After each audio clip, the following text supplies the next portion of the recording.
They're young, they're cute, they're hip, they're wacky. Yeah, but can they act? What? Act?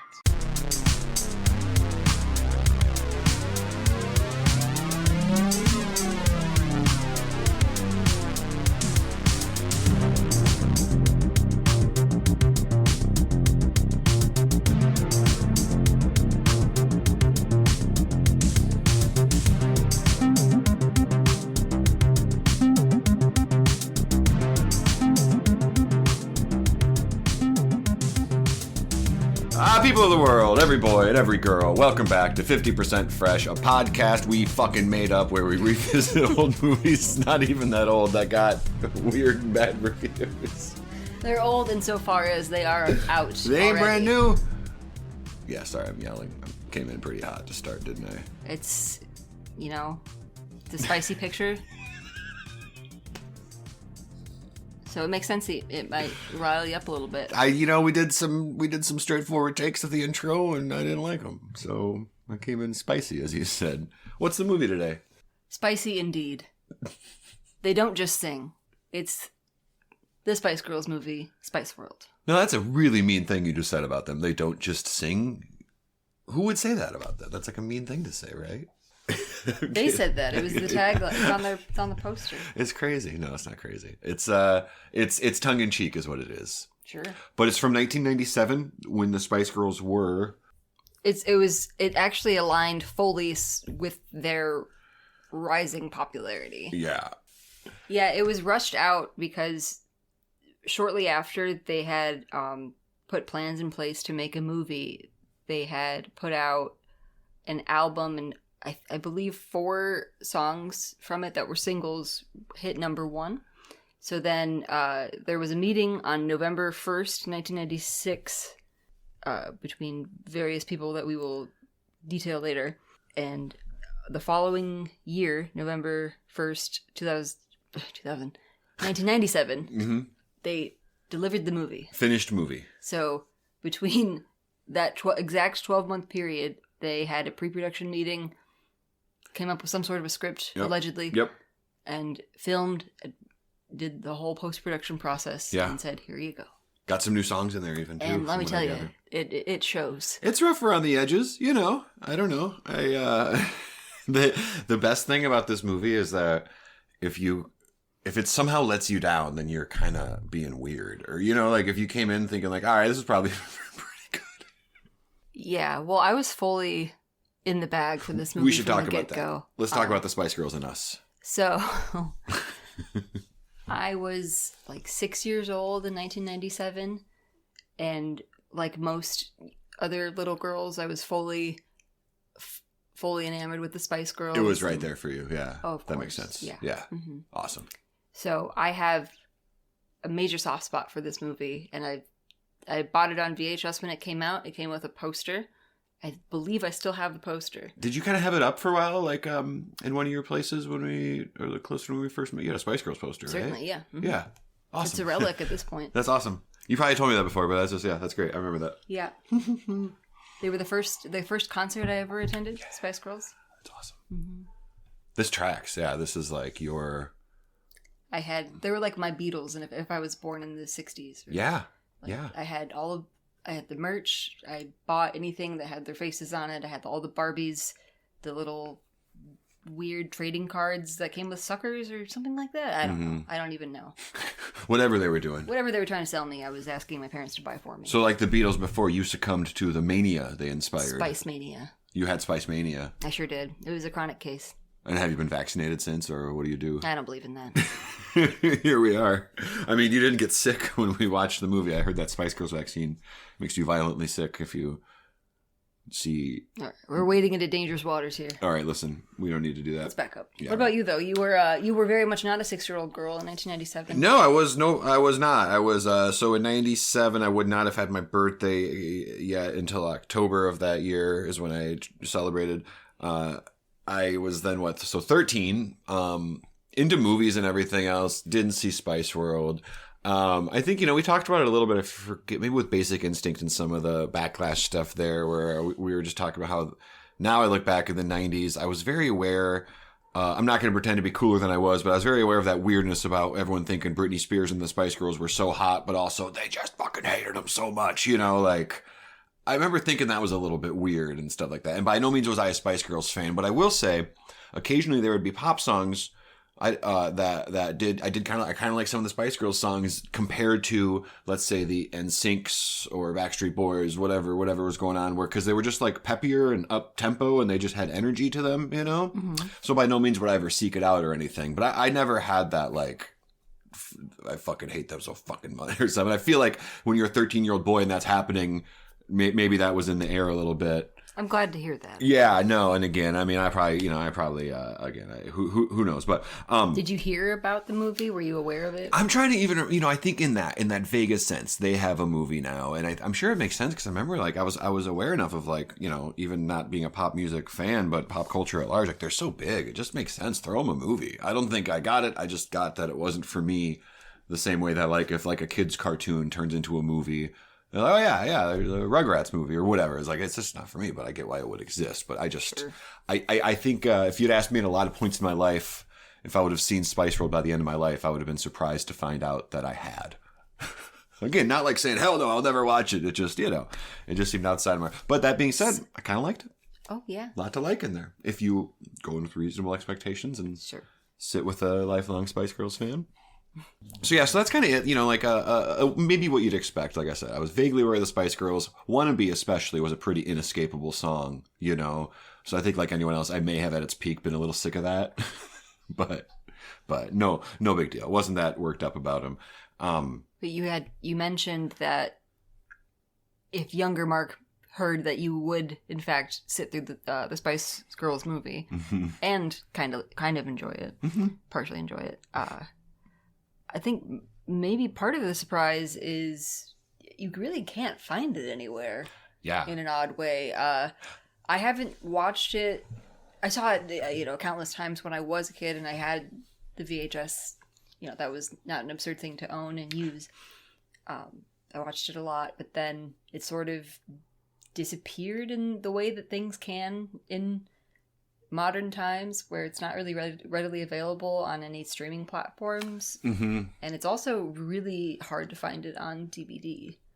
Yeah, things used to be, not to get all nostalgic, but there used to be, everything was a little universal. You just like think of a movie you haven't seen in a while. Hey, why don't I go to the video store where they have everything? But now it's like movies exist in the streaming world, and if you haven't seen them on a thing in a while, they sort of drift away from our memory. And then, or even something like this, a lot of things you can then just, I can rent it for $3 on YouTube or whatever. But like movies like this that, again, are far from obscure, have now this newfound obscurity. So we found a DVD of it. It cannot be official. Let's just put it that way. We were able to see the movie for what it's worth. We're boned up on it, but yeah, it was. So I'll just read the plot directly from Google because I thought it encapsulated everything. I like that, yeah. Hang on to your knickers, pump up your platforms, and fasten your seatbelts because the Spice Girls, that's right, baby, ginger, scary, and sporty and posh, are taking center stage in their feature film debut, Spice World, a roller coaster ride which will spice up your life and open your eyes very wide. You know, that's truth in advertising. Good. It's pretty good. You have the nice spice up your life. Open your eyes very wide. This movie really made me think about some shit I never thought about before. No, I'm kidding. It's like that part in Clockwork Orange. Do you think that's what they mean? I think maybe. It's a very British movie. It is really British. I mean, obviously, if you don't know, the Spice Girls are a British pop group. Mm-hmm. They're very British. In hindsight, or in retrospect, they're sort of lumped in with like this kind of resurgence of British culture where it was cool to wear the Union Jack. And I was wondering about that just once because again, this movie wasn't super on my radar, but when I look back now, I think 97. So the same year as like Austin Powers, right? Mm-hmm. So even just a few big movies, this movie made some money and stuff. There was like all these popular things with British culture, and much like Spice World. Not to make any assumptions, but I laughed at a ton of shit in Austin Powers. I had no idea what it was a reference to or anything, but also just sort of is fun on its own, or has that crazy, goofy British energy or whatever. And you can always tell when something, like a British comedy, that sort of their sense of humor seeps into everything else. Like even if you watch British pro wrestlers, you can tell because they do physical comedy bits, like this the way things are timed and things like that. But it really seeps into everything. So maybe you can hear on paper like, oh, we're gonna make a movie about a girl group like the fucking Cheetah Girls or whatever, even though they're not a real group. Sure. But when you also combine that with just like super British director and just about every living actor that was available, a crazy amount of cameos of significant British people. Some I know, some I don't, or that kind of like, oh, they're very important people that have crossed over, like Elton John, and then people that like, I'm told that's a big deal, but So it was directed by Bob Spears, who was a big TV guy. Faulty Towers, which is a show John Cleese was on. Absolutely Fabulous, which I've not seen, but I know it's a big cult hit. And then also in 1997, Bob Spears had directed the That Darn Cat remake with Christina Ricci. Oh yeah, okay. Have you seen that? Nope. Always was just kind of again aware of it. Movie about it's just about like a bad cat, or it's like not a bad cat, maybe like a dastardly cat that keeps getting her into the dog barked when you said dastardly cat. We've been sitting here for 20 minutes and the dog just went with the word dastardly cat. We have the smartest dog in the world. But no, it doesn't talk or anything, that darn cat? I don't think so. No. It'd be called That Darn Talking Cat. Sure. Look who's talking, darn cat. Look at that darn talking cat, too. Yeah. Also. Sorry. And it was written by Kim Fuller, who would later go on to pen From Justin to Kelly. Okay. Do you want to know, can I tell you something about From Justin to Kelly? Please do. Oh, but first let me mention Yeah, please, I'm sorry. I got excited. Kim Fuller, he is the brother of Simon Fuller, who was the manager of the Spice Girls at the time. Okay, what are the odds that then they hired that, of all people, they hired his brother? But what were you going to tell me about From Justin to Kelly? I watched From Justin to Kelly in a movie theater and got paid to do it. You did? Yeah. There's a handful of movies from 2003 that I worked at the movie theater as a projectionist, and so you got to make sure. Got to watch them on Thursday nights, man. We were still building film prints, so movies would show up in like 6 or 7 reels, and you'd spend the day. Some of the projectionists would be splicing them together. I was still I was like newer there, so I was just kind of running the normal thing while the other guys built the movies. But at the end of the night, they all had to be screened, pecking order. If there was a handful of movies, the OGs and the managers got to be like, well, I'm going to watch this. I'm going to watch that. Mark, sorry. You're going to watch Dirty Dancing Havana Nights. You're going to watch From Justin to Kelly. But you lucky dog. You just were watching to make sure it wasn't fucked up. Sure. Sometimes you'd watch with a buddy of yours while you're working with even or something like that too, and kind of have your MST experience, if that was your thing, your Mystery Science Theater vibe. I actually don't think I ever saw that movie. Is it a musical? Dirty Dancing Havana Nights or From Justin to Kelly? Either, but Dirty Dancing, no. From Justin to Kelly, yes. So that's Kelly Clarkson and Justin Giarni, the number 1 and 2 runner-up winner and runner-up from the very first American Idol. Yeah. They just threw them. I think it's like a Grease ripoff. You know, they're from like different groups of friends on spring break, and they sing about what in the fuck. And it's notoriously panned. It was like one of the most panned, money-losing, piece of shit movies. I watched a lot of bad movies, and that's one I definitely remember. Just like, what the fuck, like, I don't know. It was an interesting time to be able to do those once in a while. Watch movies, like I said, before they hit the streets. Sure. That was fun. But yeah, anyways, so that's what we're... good resume for that writer. Oh, yeah. Dynamite. So besides the Spice Girls, this movie stars Richard E. Grant, Alan Cumming, George Wendt, Mark McKinney, and Roger Moore. A phenomenal cast, dare I say. And as we sort of touched on... approximately 1,000 cameos. 1,000 cameos, and also when you read though, like it that reads in a way, and it's like so many people in this movie don't do anything with anyone else, or with the Spice Girls, or with the other people, So it's fun. It's plenty fun, but it is just like it's all these people on islands that we check in on once in a while. Meanwhile, there's the Spice Girls on tour, and this guy's trying to sabotage him, and this guy's writing about him, and this guy's making it. Yeah. Anyways, so. A pretty modest budget, all things considered, of $25 million, which, fun fact, includes a separate trailer on the set for just their giant shoes. Perfect. Perfect. Mm-hmm. Giant shoes. It made a lot of money, like everything else they did in that span a few years. I figured as much. 100 million box office. And it didn't do well critically, probably surprised to nobody. 35% it's sitting at currently on Rotten Tomatoes. Again, you might even guess lower if you guess. I would guess this movie, like sight unseen, I'd be like, the Spice Girls movie probably got butchered by critics and made a lot of money. Mm-hmm. That's just like a very safe assumption. So 35, not terrible. Hey, could be worse. And yeah, sorry. Even looking at what we've covered so far, it's not. The critic consensus on Rotten Tomatoes reads, Spice World's lack of cohesive plot will likely lose most viewers, but for fans of the titular girl group, there's more than enough fun to be had in their wacky, albeit superficial, whirlwind of an adventure.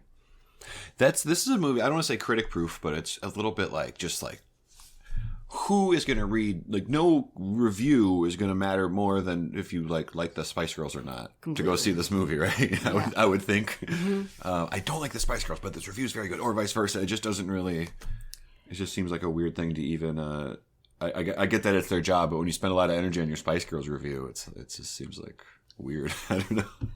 Like your energy could be spent better elsewhere. Yeah. Barnaby Thompson. Hell of a name. He produced the movie. And you didn't just make him up? I don't think so. Okay.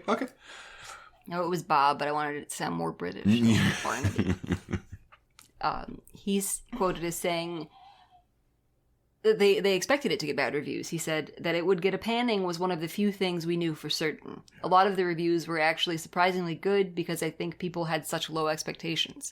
So they fully knew, like, between that quote and also the fact that the tagline was, they don't just sing. Like, it was very, like, you know, tongue-in-cheek, wink-wink kind of. I like that about the movie. You know, there's obviously, like, the cameos and stuff like that are the sort of jokes that maybe the parents are there for the parents. And then there was kind of that layer of meta humor that it wasn't the whole thing, the way, like, that's kind of the whole thing of Josie and the Pussycats or something, you know. But it was in there once in a while, the sort of, if not meta stuff, it's also just like the kind of cheeky British word commentary on their perception. So they're very self-aware. So I think it was to no surprise, like you said, like that they got some bad reviews and maybe didn't get dinged as hard as they thought. And also it's weird to picture a reality that the Spice Girls movie came out and everyone was like, fan or not, you have to see the Spice Girls movie or something. You know, like it just was never going to be that probably, right? I don't know.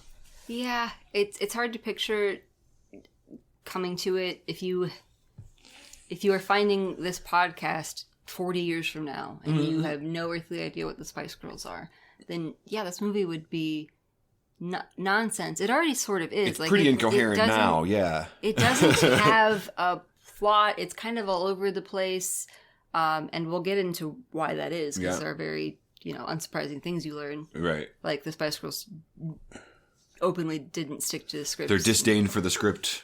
And they were actively rewriting the script based on whatever celebrity had called them to ask, hey, can I please have a cameo? My kid's a big fan. Yeah, it's very British, very loose production. Yeah. I would say are two of its defining maybe things there.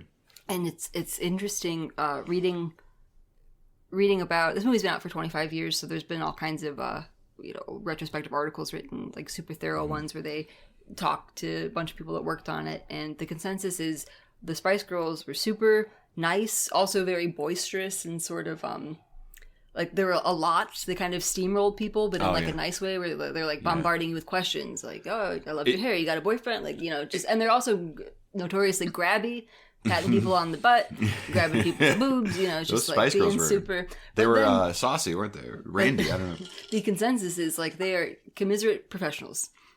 Like the most professional people. And then, but the fact that all these things can be true is like really interesting. It's really like so much, what you just said is so much how they're portrayed in their movie. Yeah. You know, because there's a world where they go cut and everyone just becomes a huge asshole and is just like retires to their separate trailers and whatever. But it's like, no, you do see them goofing around, grabbing ass. And then when it's time to like do a song, they're like play a song or they sing a song very well. You know, an adorable detail that you just reminded me of when you said grabbing ass. Well, yes, sorry. But no. When you say cut and everybody goes to their separate trailers, yeah, they had 5 trailers for all 5 girls, but then they would all just hang out in one. So they said, we just all want to be together. Yeah. So then they returned the other 4 trailers. It's amazing. Yeah, so they saved production costs just because they like to be around each other so much. It does, it's like plenty of people that secretly didn't like each other have fooled us into, or like not even fooled us, just had good chemistry in front of the camera. That's not necessarily fooling us, but just like, so it's always possible, but then it does just kind of click because look, maybe they didn't all come from acting backgrounds. Mm-hmm. Maybe some of them did, right? I don't know, but their chemistry is all very convincing or something, or you know what I mean? Like, so it's just like, it's not surprising just to know that they're all homies, or at least were. Completely. And maybe there was a little bit of a spat in the middle after the band broke up in '98, but as of right now in 2023, they are all super cool. As far as that initial run too, they really were just like I didn't mean to like jump and go sideways, but you say the breakup in '98 is like kind of relevant, meaning because you said they got this movie out during their peak. They rushed it out in a year, and then one other year later, R.I.P. Spice Girls. Yeah, so November 1st, 1996, meeting between their then manager, Simon Fuller, Simon's screenwriter brother, producer Barnaby Thompson, and Barnaby Thompson's producing partner, whose name escapes me right now, doesn't matter. But so they have that meeting. They decide, we're going to do this movie. Kim Fuller's going to write it. And then a year later, they turn in the movie. And then... That's 97. So by November 1st, 1998, Simon Fuller fired as their manager, and Jerry Halliwell, Ginger Spice, had left. So it was just a whirlwind few years, really. It's a crazy thing. So it's there's another timeline where like the movie falls apart or something, or there's only 4 Spice Girls by the end of the movie. Yeah, they didn't expect it to do well critically. It was not a surprise to anybody. And again, it's like you can absolutely tell that they are where they're coming from, which is why it's a little odd that the usually diplomatic Roger Ebert seems particularly enraged. He is. Based on Spice World's existence. Yeah, we think he sat in gum or something. Yeah. Something in fucking gum. And maybe, can I, not to jump ahead and we'll talk about it, but you showed me some stuff, and we'll talk about it maybe, about how the girls went to the Cannes Film Festival. Mm-hmm. Did this movie show at the Cannes Film Festival? It did not. Okay, I was going to, because maybe if he's like at the Cannes Film Festival watching it, not that it even would justify being this rude, but it was just like, just trying to think about why would he come at it this hard is like the best I could have done, is that it's this prestigious thing, and he's watching him fart on Elvis Costello or whatever, and he's just like, all right, not my favorite thing. But that's not even what happened, so I don't know. Yeah, it's I pull a few excerpts from Roger Ebert's half-star review. Half-star. Half-star. It opens with this line. The Spice Girls are easier to tell apart than the Mutant Ninja Turtles, but that is a small consolation. What can you say about 5 women whose principal distinguishing characteristic is that they have different names? That's so different. They're so much different than the Teenage Mutant Ninja Turtles. Funny, when you said the Spice Girls, I almost said that was the Ninja Turtles for me, as far as just like I was like 6 in 1989 or 1990 or whatever, when it was like going, like the cartoon, the movie going hard. So that was the thing for me, where it was just like, oh, I just got swept up in that, the way you probably did with the Spice Girls, where you were just like the thing. So it's funny that Roger Ebert would see them too. But also, the Ninja Turtles, aside from separate attitudes, are just a headband away. And a weapon, a defining weapon. The Spice Girls have head-to-toe different things going on. Completely different. And then he goes on to say, they're so detached they can't even successfully lip-sync their own songs. And I think they can. They can, right? They're clearly singing. At one point, they're like kind of working on a song in the movie. So you'll be there for the initiated. I don't know how you can watch that movie and come away with that. It's like he had his mind made up, or maybe he had written this already. Yeah, it might be even to him a commentary on them in general. He saw them on the Today Show and wasn't impressed or something. Yeah. And he says, during a rehearsal scene, their director tells them, with such truth that we may be hearing a secret message from the screenwriter, that was absolutely perfect without actually being any good. And then he points out that Spice World is obviously intended as a ripoff of A Hard Day's Night. Some might say homage. Yeah, Ebert goes for ripoff, and it all depends. Whatever you're trying to say is what arrow you pull out of your quiver there, right? Absolutely. Be like, I don't like this. It's a ripoff. Whoosh. That was a bow and arrow. It might have sounded like a whip. Also, the joke's on you, Raj. There was no screenwriter, or there was, but they did their own thing, or They sure did.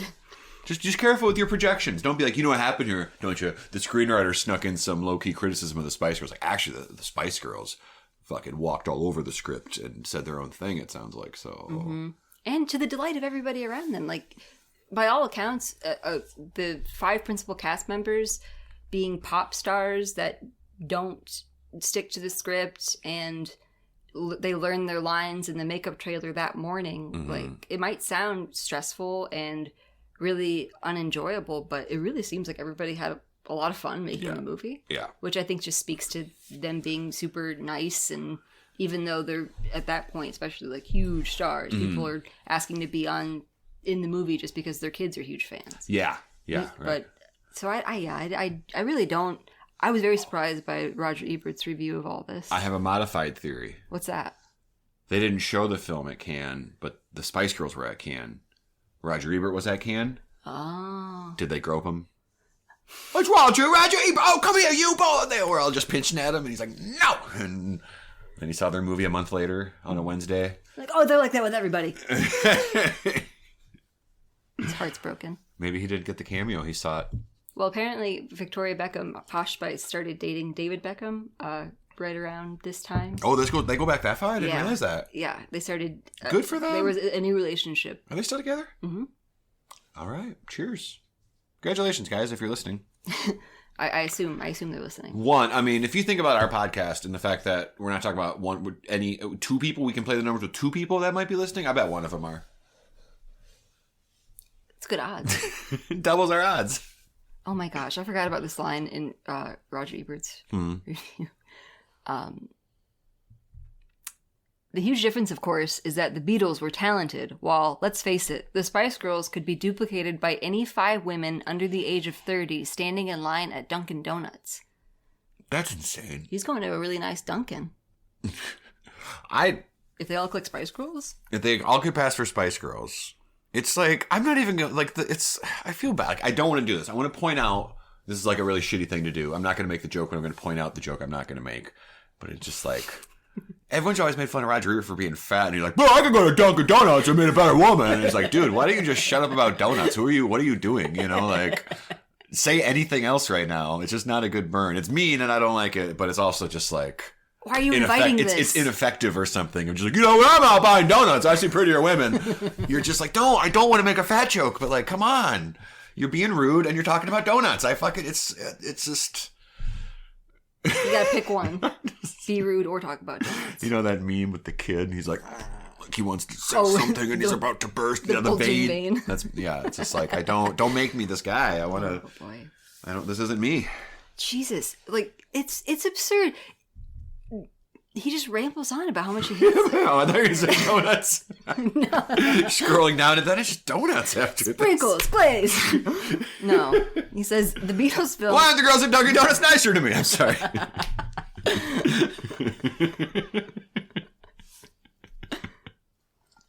The Beatles film played off the personalities of the Beatles. The Spice Girls have no personalities.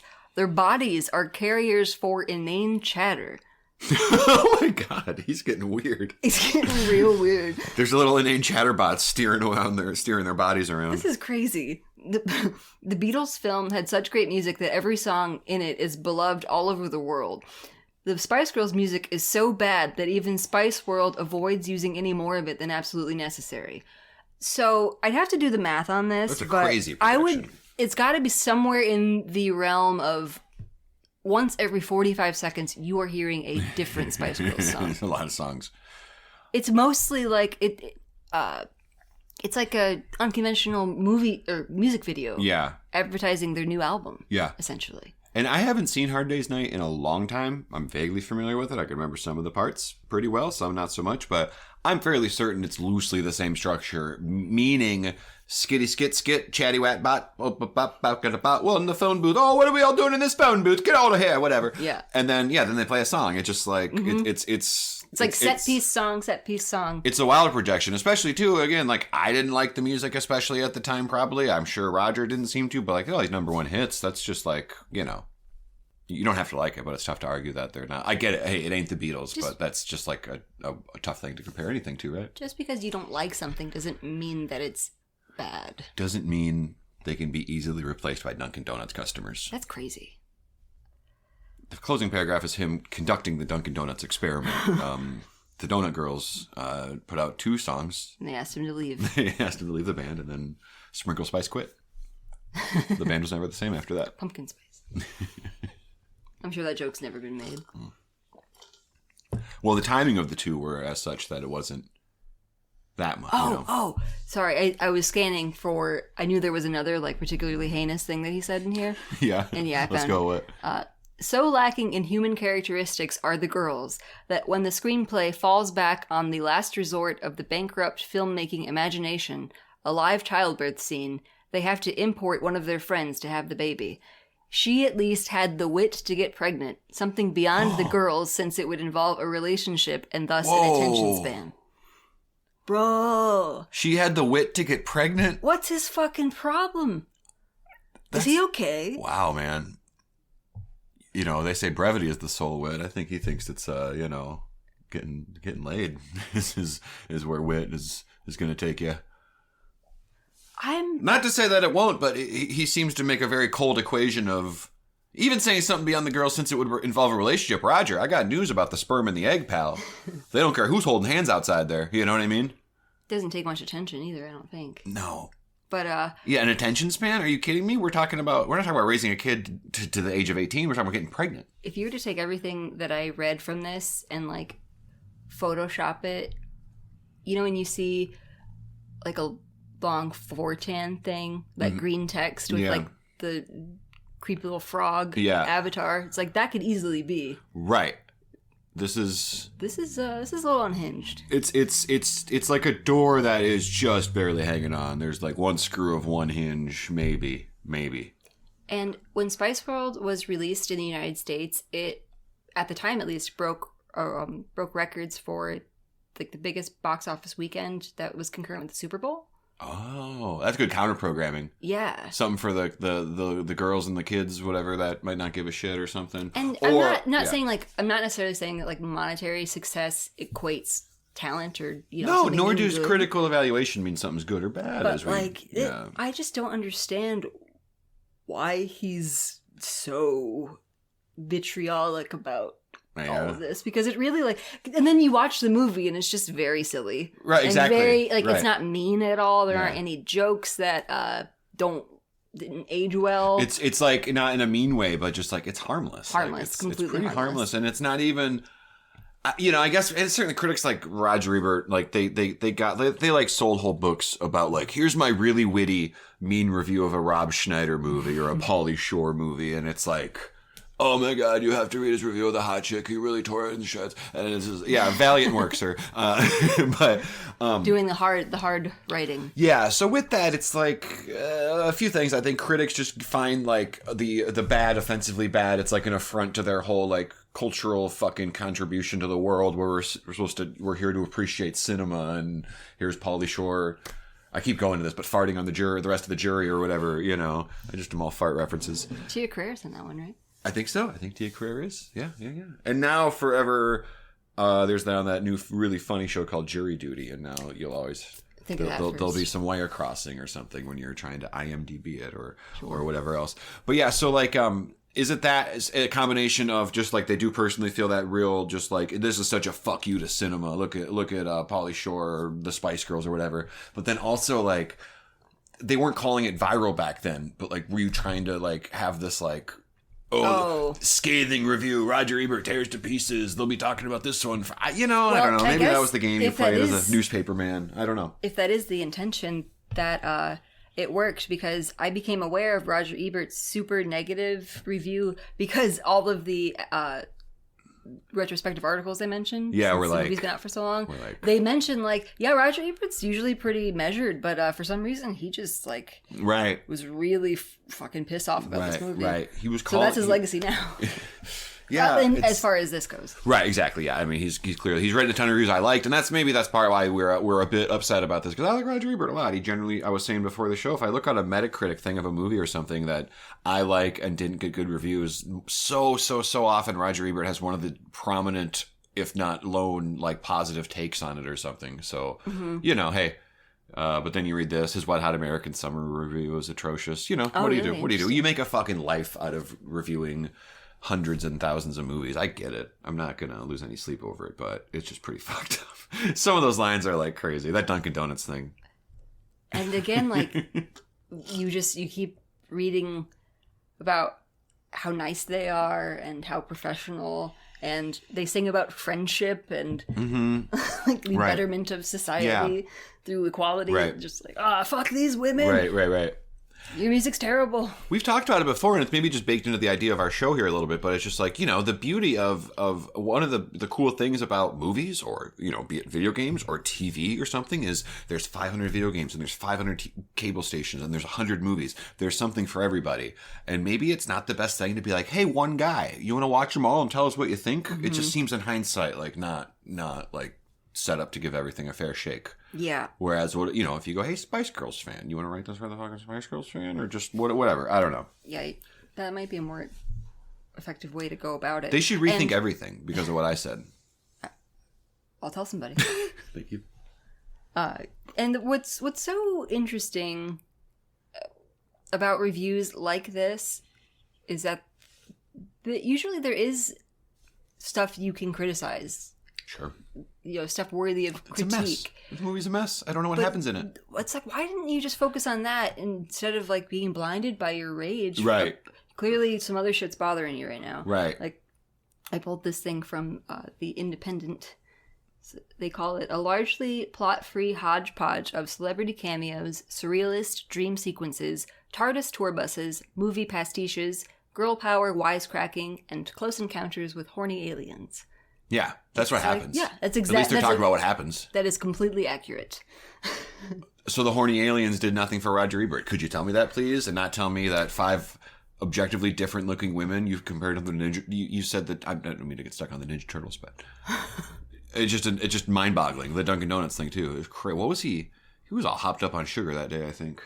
He even mentions the scene that leads up to the aliens, but he doesn't mention the aliens. Can we talk about that? Because, like, if you're listening to this and you don't know the movie, you're going, I'm sorry, aliens? What? I'm sorry? So, it doesn't make any more sense in context with us speaking about it as it does in context the way with we're going to stop right now and just talk about aliens, picture a movie doing that. So, please keep in mind that what we are saying is actually how the movie is. So, their bus driver... their bus driver is played by Meatloaf. They ask him to pull over because they have this giant tour bus, a double-decker tour bus with a big Union Jack on it. And then, so you see the inside, and it's like impossibly big. Yeah. Like, it would never be able to be. It's like Mary Poppins' purse. It's like a hangar. Yeah. and so it's all divided. Like each Spice Girl has their area that's themed after them. Like Baby Spices has a little swing and a bunch of stuffed animals. Yep. Posh has her own runway. Sporty's got exercise bullshit. Let's do them all. Scary has leopard stuff, and I don't know. Who else is left? Ginger's got like 1960s stuff. Is Good. That it? Is that everybody? You got everybody. All right. So anyway, they have this very fancy bus, yet the toilets just won't stay unclogged. So they have to pull over. No matter the size of the bus, it's going to be an iffy toilet situation, I suppose. That's just how it goes, man. Doesn't matter how state of the art you have it. Yeah. Doesn't matter which rock star is your bus driver. He doesn't play. He plays like some guy. He's not. It's not right. He plays a bus driver as opposed to like some of the. Yeah. That's good. That's a good point. He's in it more. He's got a part more, so it's like a glorified thing. Yeah. And out of nowhere, they go into the woods together. It's nighttime. And they just happen to run into. Go ahead. I just was thinking, in lieu of a loo, they go. Oh boy. Okay. Good. Great work. Worth interrupting. No, but so they are trying to use the bathroom, and then aliens just show up. Like a huge UFO descends, and a bunch of very creepy looking aliens come out, and they have some weird made up language, but for some reason the girls understand it. Like, we get subtitles. Yeah. We get subtitles, but they understand it. Yep. And Sean said it's a Chewbacca Han Solo thing, but we don't get subtitles for Chewbacca, so it's like a Han Solo Greedo type situation where they can speak it, but they give us the subtitles. Mm-hmm. And they are just speaking English back to, or, you know, their British dialect. Yes, exactly. That they cannot always understand. Standard sci-fi movie logic, though, where... Yeah. And they came to ask for tickets to their show at the Royal Albert They're Hall. fans. It's not take us to your leader or like you're the first humans we encountered. It's like, oh, you were like... We're having trouble getting tickets to your show. So the implication, if you back up a little bit, is that they're following their bus, waiting for the time to strike. And it's like, hey, 5 girls alone in the woods, let's go. And they do almost immediately stab at Scary Spice's breast. And they're also just very terrifying looking. They're very, like, can I ask you, do you remember as a kid, did that, like, spook you out? Like, the UFO alone, it's like a smoky light, like, that could be a spooky thing. And then they come out and it's like, kind of like, they're little, they have kind of humanoid bodies, but the craziest thing is that they have these little shrunken faces in the middle of their head. Little, like, voodoo doll heads. Like, little shrunken, like, disproportionate, their faces are so small for their bodies that it's very unsettling, very creepy. They spooked me out, but I kind of just deferred to them. You know, right? Because look at you! Okay, aren't you cute? Yeah. Do you want to kiss one of us? I don't know what they said, but yeah. And then, do they get the tickets? They say it's sold out, and they apologize. But then they hang out, they take a picture, they sign some autographs, and later on, when they are finally performing at the big show, big finale, we see kind of a bunch of characters that we've come to know throughout the movie, enjoying the show. This crazy adventure is coming to a close. Yeah, so we see the aliens dancing around on their ship. So they got in. Oh, the ship. You're right. They're just watching. That's right. Because it's also live broadcast. They're able to. That's right. They catch the signals up in space. Come on, you say something good, Jerry. What do you want with us?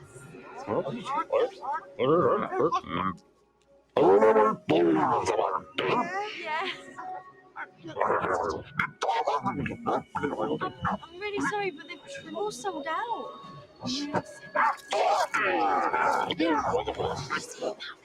Roger Moore, who plays like the music label executive guy, former James Bond Roger Moore, he's isolated. He's in like a Bond villain-esque lair. He's only communicating to the group's manager by phone. And each time we see him, he's got like a different tiny animal. It's kind of one of the better bits of the movie. That's one thing I want to say is that there are some funny bits in the movie, but some of the funny bits almost come at the expense of the tone of what else is going on or something, where it's like once in a while there's some gag that's straight out of Airplane or something, and it's like inspired. Like you're saying, this is British goofy shit.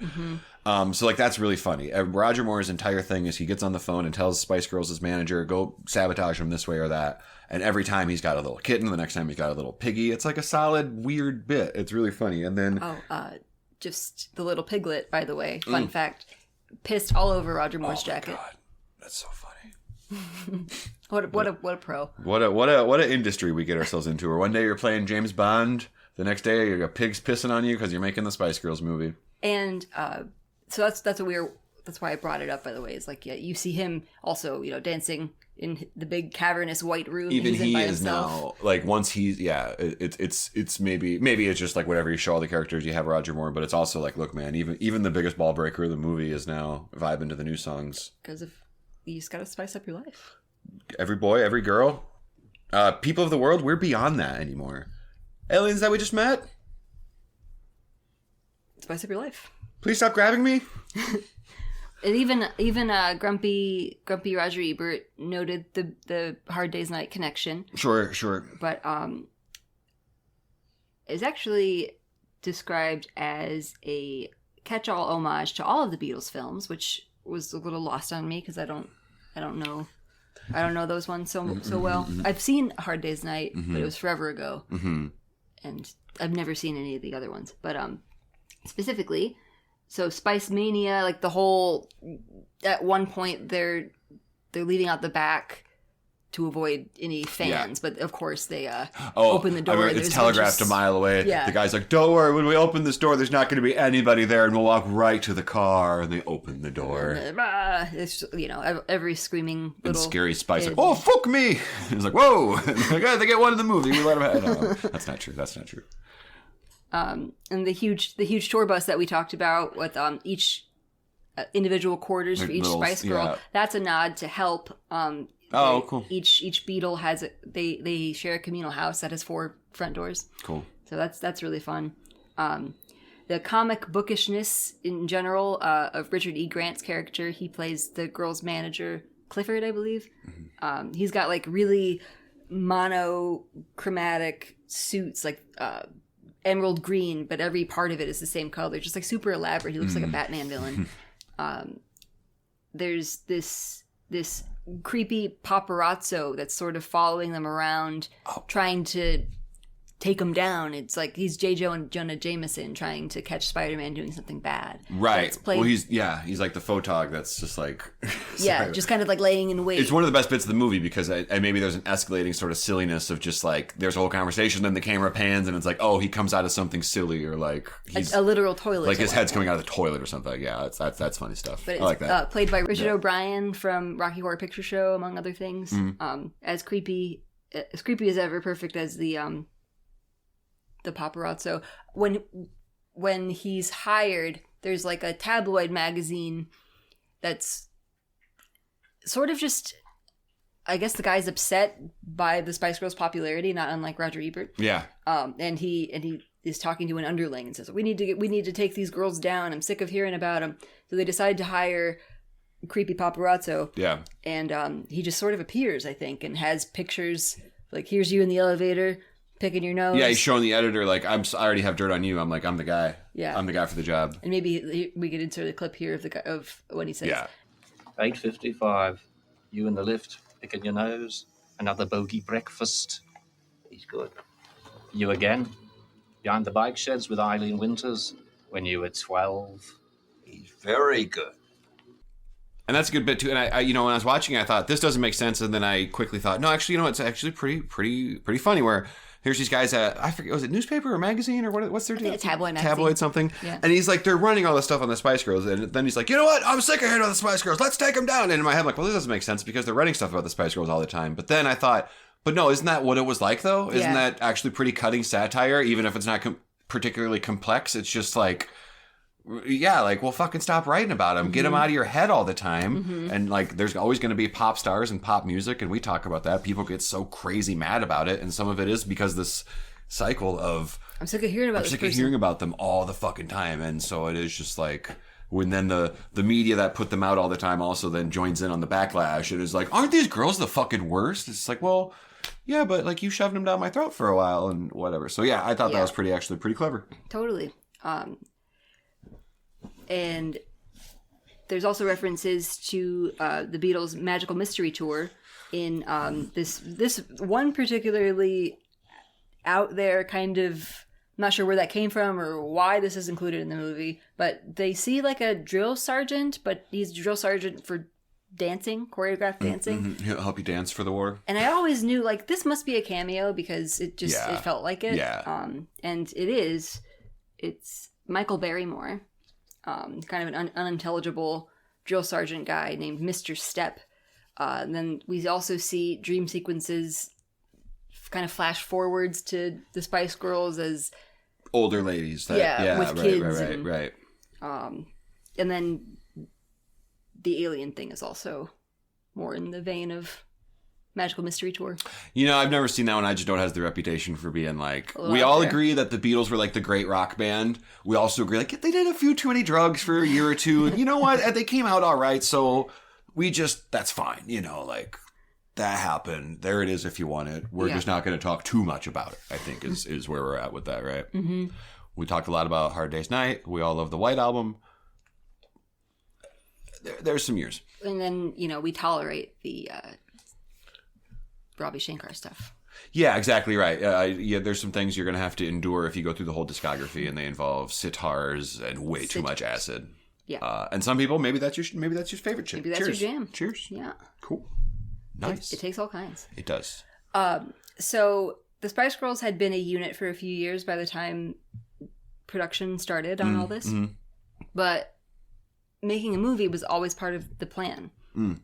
Just like part of the grand plan. Like, oh, we'll put out an album and we'll do this, we'll do that, we'll make a movie. So at first, Disney had optioned the Spice Girls movie, but when the Spice Girls got their hand on the Disney script, they didn't like it. It was described as conventional Disney fodder. So they sort of waited for Disney's option to run out, and then there was that fateful November 1st meeting. Ah, yes. So if you're curious, I do have a little bit of info on what the Disney script was like. They were the one deemed not up to the Spice Girls standards? Correct.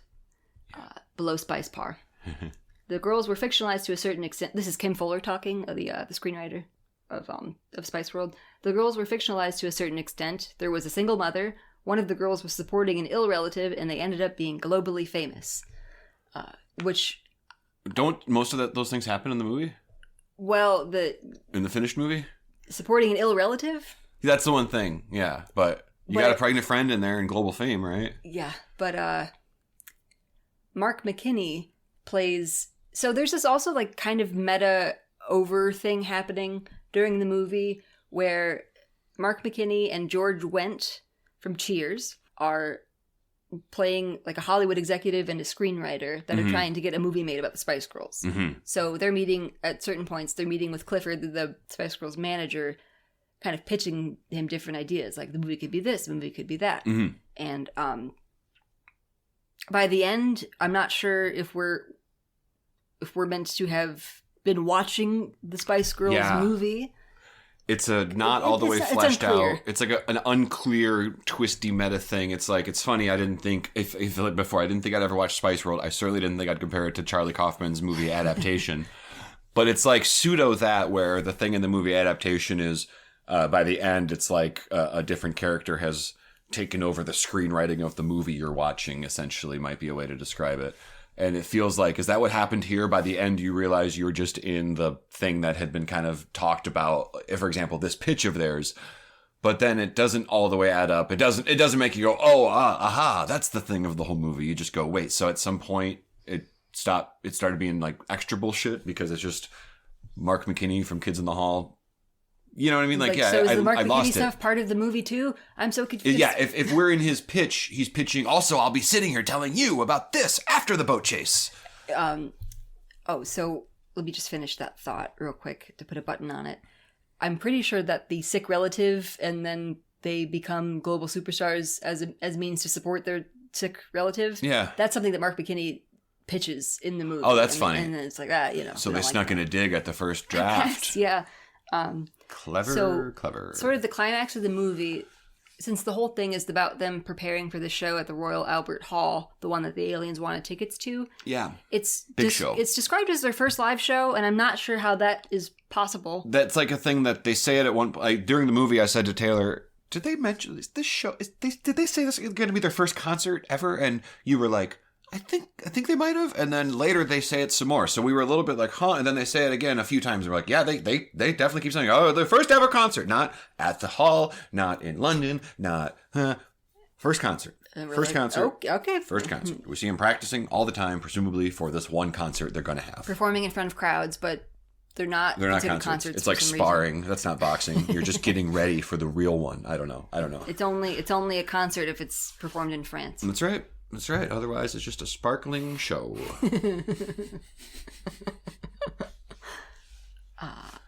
So then the climax of the movie is, of course, is the show going to happen? And there's lots of different obstacles that come up that threaten that. Including a pregnancy. A pregnant friend. The aforementioned panned by Roger Ebert live childbirth scene that he described as the last resort of the bankrupt filmmaking imagination. News to me, but all right. Yeah. I don't know. So their manager is super nervous that they're not going to make it in time for the gig. And meanwhile, he's still sitting through a pitch meeting. And I'm unclear, is this the same pitch meeting? Did they keep flying in from the States to have different pitch meetings? Yeah. But so Mark McKinney's kind of describing like the climax of the movie as we see what he's describing. And then he throws to like, and then they walk through the door at the last possible minute right there. And then they don't walk through. Yeah. And then the manager gets really pissed off. So does Mark McKinney have powers? Right. Is he? Yeah. Right. So is it? Maybe we're watching his movie, the finished product, and it's like a crisscross cutting thing, or he's conjuring realities into existence, but he only has so much power, and he cannot control the humans, but he can conjure some of the circumstances. Sure. Again, maybe. There's a lot going on. They haven't given us the info to discern it fully. Mm-hmm. The evil reporter has been unmasked, and in that moment, Damien's whole worthless life flashes before his eyes because the girls have made him realize that he's been living a meaningless lie. Oh, do you know what, girls? You've made me realize I've been living a meaningless lie. It's his character's one defining moment. There isn't a dry seat in the house. I'm wet already. So, as we kind of touched on, I think the reason why it feels like a lot of hodgepodged ideas and plots and all that, because the script was kind of written on the fly. They're doing it on the fly. They had a script. They started with the script. And interestingly, Ginger Spice had a big hand in the script, at least according to Ginger Spice. Who said she worked very closely with Kim Fuller on the script for about 2 months before they started shooting. Jeez. And producer Barnaby Thompson says that there was no rehearsal. No rehearsal. They literally showed up on the first day, and we had no idea if they were going to pull it off. But you know what? A lot of the movie, not most of it, but a good chunk of it is them rehearsing. Interesting. So maybe the rawness of a real rehearsal was captured by the lack of rehearsal for the rehearsal. Oh, what professionals, those Spice Girls. Super meta.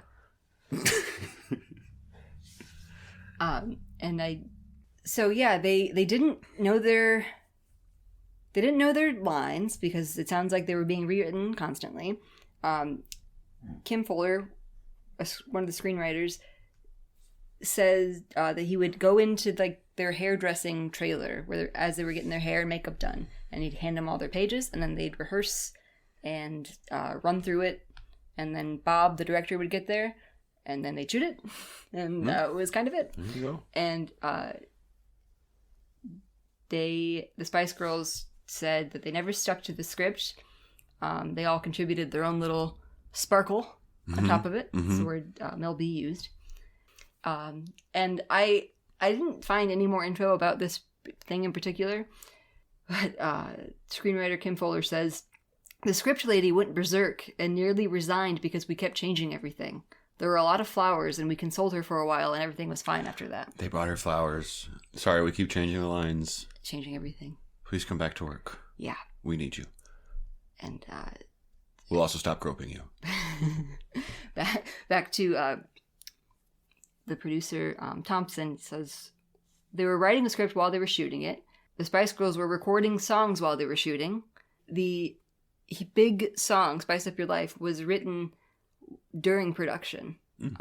And that's because they had a mobile studio on the set that was basically just a Winnebago with recording studio in it. So they would shoot all day, and then at night they would write and record all this music. Not bad. Just sounds crazy busy. Yeah. And just probably took crazy work ethic.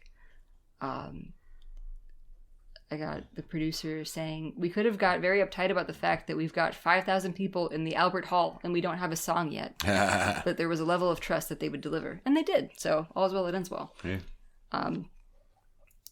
Jamie Curtis, the other screenwriter, this quote made me a little sad. It says, the girls were doing the film during the day and they were recording an album during the evening, and it was pretty tough on them. But they were always chirpy unless they were crying. There you go. Other than the times they were crying, because you can't help but think like they sound busy as hell, and it sounds cool that like everyone said, oh yeah, they were still like sports and super nice and fun and everything, and then just to hear someone be like, yeah, and just like once in a while they would kind of break down and cry. Other than that, though, this is pretty good. Yeah, jeez, okay, I guess that's show business, isn't it? I hope they weren't crying a lot. Yeah, me too. Probably not. Probably fine. Yeah.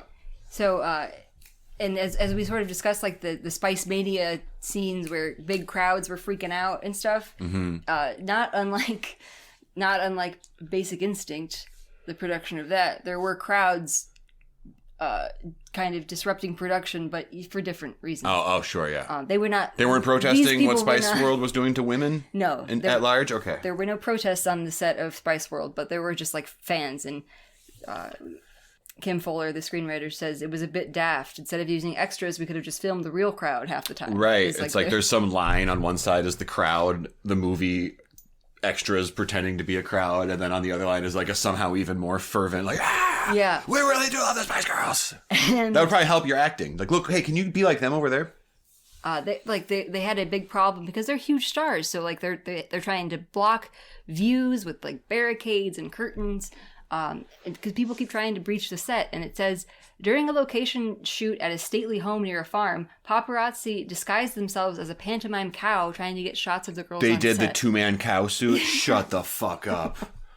Crazy. Oh my god. Crazy. And multiple people This is what like famous people do. Like, and then that's gonna go in some article about like how insufferable and annoying the Spice Girls are, and meanwhile someone dressed up like a fucking cow to just get to the get pictures. of them working. To get a picture. We all know what they look like. And they're shooting a fucking behind the scenes thing.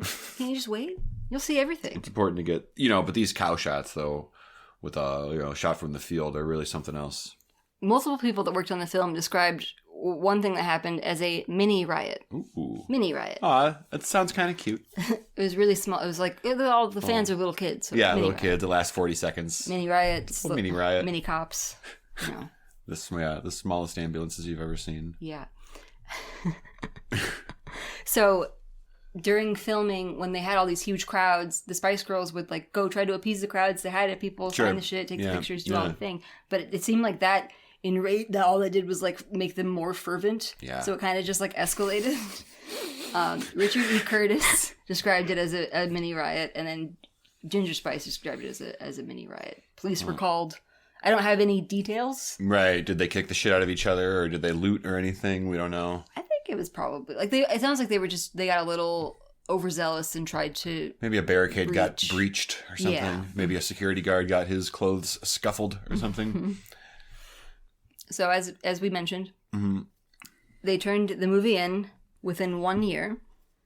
1 year from the meeting of where they came up with the concept. It was like a bet they had or something. And we talked about this when we watched the movie, but when you watch the credits, you'll notice that it says based on an idea by. Right. It was pretty loose. You see story by. Yeah. Ideas. Listen, I'm the idea man. Based on mutterings by. Based on a dream somebody had once. Yeah. But when they turned in the movie, they got notes back from Sony studio executives, 7 pages of notes. One note in particular, they asked for subtitles for Sporty Spice because nobody could understand what she was saying. That would be. That's wild if they. Because they all have accents. So if you singled out one, that would be really. Like, that would probably. At the very least, I'm worried about what that would do to Sporty Spice. If you need them for Sporty Spice, you probably need them for everybody. It's a thin line. That is pretty bizarre to think about. Like one character having. That would make me think it was some weird British bit I didn't understand or something. Yeah, like she must be from a part of the country where it's like their equivalent of the Deep South or something. Right. Because there's like with this whole movie, and everyone has their own batting average or whatever you call it, interpretation success with thick accents. It's tough, right? Some people, you develop an ear for it. My point just being, during this movie, at any given time, any one of the 5 girls might have said something that I was like, I might have got the gist of that. I don't know if I got it all the way or whatever. Oh, yeah, well, home is where the heart is. And just like, I'm not trying to be condescending. It's a bad impression, but I just can't always catch it. So it's weird to single one person out. It's like, you guys ever watch Love Island, the UK version? Yeah. Just like, I have no hope of understanding what the hell they're saying. It's goofy. Yeah, you can kind of pick up on it a little bit. And if they think I sound goofy, that's fine. I'm sure I do. I'm sure we do. Yeah, it's okay. They have my permission to think we're goofy. I was going to say, too, if you did give the one character... And again, if the intent, the idea was like, well, if she's particularly hard to understand, let's clear that up. But I think giving one character subtitles would just like give me a lot more questions than it would to aid me and have me have a better time watching the movie. You know what I mean? It would just be like, what the fuck is going on? It's pretty odd. Am I crazy, or are they only giving her subtitles? That would take me a while to figure out, too, when there's 5 characters. 7 pages of notes. What do you think? I wonder what else was on there. New lyrics. But drawings for new outfits they should have. Interestingly, The Los Angeles previews of Spice World went so well that Sony executives got back to the crew and said, "Rip up our notes. Yeah. We were wrong about everything." So Nice. I don't know what happened. Yeah. Big swing, huh? Yeah. So it's early 97. Pictures wrapped. Now it's time to shop around for distribution deals. Mm-hmm. And what better way to do that than to send the Spice Girls to Cannes? I mean, it's European. It's closer to England than America is. Mm-hmm. It's... And we have a picture here. We'll put it up on the Twitter or something. But they showed up at Cannes.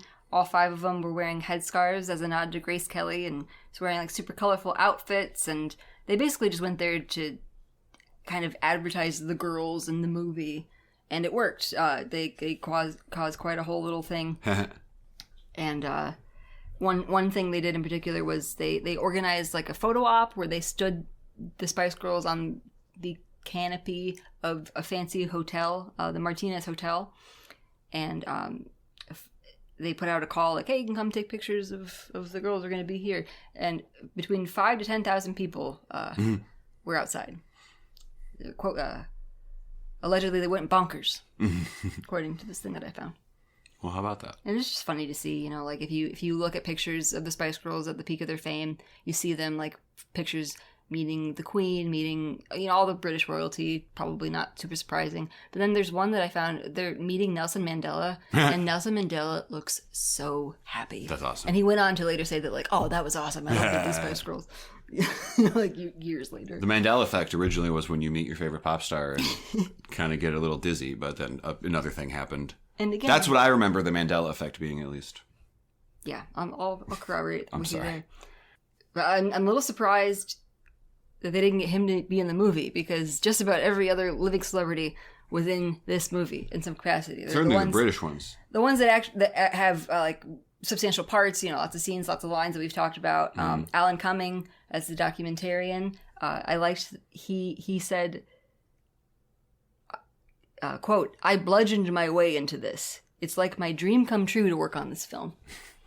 Yeah. Right. And Ginger Spice would have you believe that she cast Alan Cumming. I don't know if that's true, but she said that she saw Alan Cumming perform as Hamlet years before Spice World. And then they were in the casting process. She saw his picture and said, "Oh, I saw this guy as Hamlet. Let's pick fun. that guy." That's fun. That's amazing. Yeah. Really amazing. And not to give anything away, I guess, but we've kicked around the idea of covering the movie Josie and the Pussycats for the podcast. And another satirical movie about a girl group starring Alan Cumming. He's really good. From around the same time, right? A couple years later. Right. But yeah, same time-ish. We talked about Meatloaf as the bus driver. Yeah. There's the joke.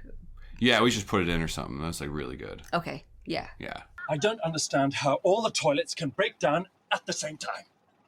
It's not my fault they keep breaking down. Listen, it's hard enough to get a plumber to come to your house and that stays in one place. But you try calling one out to a bus that's moving around the countryside. It's impossible. Isn't there something that you can do about them? Like what? Fix them! Listen, I love these girls, and I'll do anything for them. But I won't do that. And so the screenwriter, Kim Fuller, approached Meatloaf and basically asked, like, "Hey, do you mind saying this dumb joke that I wrote?" And he said, "No, I'll say whatever you want." Hey, he's a pro. Mm-hmm. Absolutely. Big pro. So according to producer Barney B. Thompson, literally everyone they asked to have a cameo said yes. Such was the clamor for screen time that they ran out of parts for people and began writing in cameo scenes as filming progressed. That doesn't surprise me to hear. I mean, I guess the part where no one said no might be a little surprising, but one thing, like one of the first things I remember having happen in the movie, watching, and I forget the exact thing, but they bump into Elton John as like one of the first big cameos that I recall. And he's in the movie for 5 seconds and it's he like, says nothing. Right, exactly. I was going to say is like your movie brain, you bump into him and your maybe brain tells you he's going to get a funny line or something, but they really just kind of bump into him and say hi and keep walking. It's like maybe that's just one style of cameo of like the most pedestrian shit you've ever seen. Down to later, like Elvis Costello's the bartender, but I thought it'd almost be like he'd have some zinger and be like, hang on, I was waiting on some bird named Allison right before this. Oh, turn on the radio. But it doesn't happen. Some of these cameos Elvis very Costello much. sucks. Some of these cameos went very much over my head as a kid. But now that was part of the fun watching it with you recently. It was like, I think I hit you. Is that Elvis Costello? Yeah. Is that Elvis Costello? Elvis is in the movie. Yes, he completely is. And then there's a few others that were more familiar to me as a grown up, including Stephen Fry, Hugh Laurie. Yeah. You mentioned Elton John, and I don't know if I saw him, but apparently Gary Oldman is in this somewhere. Oh. And that's because he happened to bump into the girls with his 8-year-old son, who was a big fan. Okay. And they're like, "Hey, you want to be in this party scene?" Oh, party scene, great. Yeah. That's fun. And then a bunch of I think people that are more famous in the UK. Including the Jennifer Saunders, who's the star of Absolutely Fabulous, and I think she might do other British comedy stuff. Bob Geldof, Jules Holland, and probably my favorite, Bob Hoskins. Yeah, it's really unreal. He's got a very small cameo, and it even made the trailer. Like they really they were delighted by Bob Hoskins' inclusion in this. Jamie Curtis, one of the screenwriters, he when he was just talking about kind of writing the script on the fly to accommodate these celebrity cameos, he said, suddenly I'd get a call at 7 a.m. saying, "We've got Bob Hoskins today." And the other screenwriter would call him, and then they'd kind of figure out, what can Bob Hoskins do? And by the way, what Bob Hoskins does end up doing is Mark McKinney is pitching a movie for the Spice Girls that's sort of like the Fox Force 5 thing. Oh, that's right, yeah. That Mia Wallace is in Pulp Fiction that she describes. It's very much that. Yeah. And I'm not sure if that's if it's supposed to be. It's really feels like it. A 1-to-1. Inspired by, ripped off, homage. I think it's more just like I think it's a reference. But so Ginger's in that universe, her ability is like she's a master of disguise. So they show her walking into a phone booth and she spins around and she's Bob Hoskins. It's really funny, really. Even if on some level you're expecting cameos left and right, it's Mario, man. Eddie Valiant. Mm-hmm.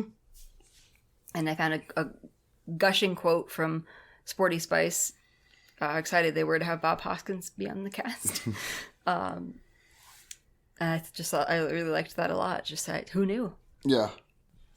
See here. Oh, there were only a few high-profile near misses of celebrities. Joan Collins, who I guess was up for it, but by the time she had responded back in the affirmative, it was too late to coordinate it. And one of the producers alleges that they almost got Tony Blair, who was the leader of the country at the time. That's pretty funny. That would have been funny. So probably is no big surprise, but I still really enjoy the movie. It completely doesn't flow together, and it doesn't even really like work. Yeah. It's very confusing. It all just kind of happens. Yeah, but when you just take it for what it is, it's like, no, it's pretty fun, and I enjoy how oddly dark the jokes are. Like when we're by the climax of the movie, and when the Spice Girls might not show up for the big show. Yeah. Their manager just says like, okay, here's what I'm going to do. And he just gives kind of a whole long thing where he's like, I'm going to take this rope in my hand and I'm going to go out in front of that audience and hang myself. Yeah. It's wild. Yeah. And then when they run in and save the day, he's still got the rope in his hand. Like we are minutes away from seeing a live suicide. Yeah, and if you look at the director's cut, no, I'm kidding. Yeah. Oh my gosh. Okay. So this is the plan. The band starts up, the fans go wild, the lights come on, and I walk center stage and hang myself. Oh, by the way, this is my good side. My final words are, the Spice Girls, I hate them! I made a note of my favorite line in the movie, which is said by the character who's like the manager's assistant. She says, Well, if it makes you feel any better, I've got a degree in politics, philosophy, and economics, and I spend my entire life worrying about whether Mel C is wearing the right Nike Air Max. That's funny. That's awesome. Yeah, what's your takeaway? I enjoyed the chaos, the weirdness, the 90s-ness, that Brit, like, again, like, I grew up, I liked Austin Powers, I liked the band Oasis, I'm familiar with that cool British invasion that happened in the 90s, even if we didn't officially declare it as such, but you do look back and go, damn, there was a lot of British things popping off, and again, just like all the Elton John, Elvis Costello, all this stuff, it was not bad, there was enough going on, like, I'm not the biggest Spice Girls fan in the world, I think they're fine, but there's enough just going on that kept my attention. I don't regret watching it. I can kind of softly recommend it. If you were like, hey, we're going to watch it again tomorrow, I'd probably go, I think I'm good. Yeah, so it's like that. It's a time capsule. It's a long ass music video. It's whatever. It's better than Roger Ebert thinks it is. That's what I'll say. Completely. And fun fact, you can go stay on the big double-decker bus. Apparently it was like renovated in 2019. Oh. And it's occasionally listed on Airbnb if you're ever in the Isle of Wight. There you go. Yeah. But it won't look like the movie's interior because that again was a fucking airplane hangar. Right. Yeah. That had Sporty Spice's entire gym and, Posh Spice's entire wardrobe and whatever. But nevertheless, big bus, good stuff. And it is nice that it seems to have come around largely like in 2009, the British public voted Spice World as the worst movie ever made, and then 10 years later, everybody sort of concedes they backed off. They backed off. Yeah, this thing from the Telegraph. Everyone voted they're sorry. To rewatch the film now is to be pleasantly surprised. There are no off-color jokes that have dated badly, and the sets and costuming have a now retro charm. It's an irreverent, lighthearted romp that captured the brash, patriotic positivity of a London swept up in cool Britannia. Is that what they call that wave? Cool Britannia? Yeah. That's awesome. That's what it is. It's Yeah. Blur going, woohoo! It's like, yeah, man, everything fucking cool, man. Completely. Yeah, not to oversimplify, I'm sure there's a dreadful side to their fucking politics of that time or whatever. I don't know anything, but the movie, the pop culture that was coming out, the crossover stuff was good. And like that just said, and like you had said earlier, if you do have these medium to low expectations, like the funny joke comes out once in a while and stuff like that. So if you come into it with your guard down or whatever, it's pretty solid. If you want to see Scary Spice in a big NASA spacesuit that's like actually a winter coat but modeled to look like a spacesuit, that's pretty cool. Again, time capsule, fashion, music, whatever incredible. you want. That stuff's all fun. Yeah. But yeah, it's just like it's super innocent. It kind of reminds me of like Clueless. Clueless is a better movie because it's there's a narrative structure but just sort and of the that Mighty Boss tones. Sorry, that hyper positivity, like everything's colorful and just like nice. It's just it's like to be alive in the 90s. For a while, it felt like really optimistic, and this is sort of like in that vein. It's in that vein a little bit. I do have something I think it's a good thing to end on. Just like a quote. From Jamie Curtis, a screenwriter, just on the Spice Girls. Right. They were excellent. They really were a force. They were terrifying, particularly if you were a man. Oh. Girl power. Half star. Half star. This man gives it a half star. Just kidding. Thank you guys so much for listening to the podcast. We're super digging it. Yeah, it's fun. Fun to have fun.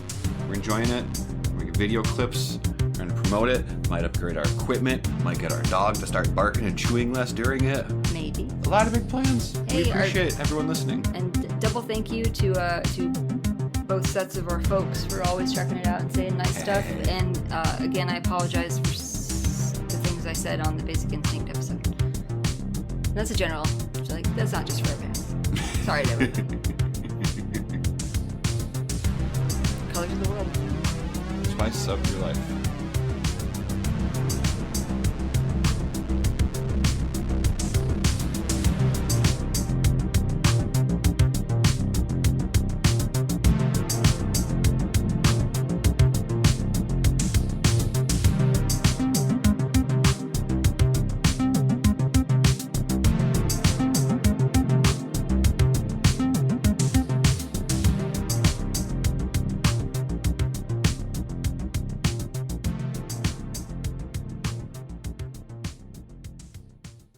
Remember, the headless chicken can only know where he has been. He cannot see where he is going. Do not be that chicken, Clifford.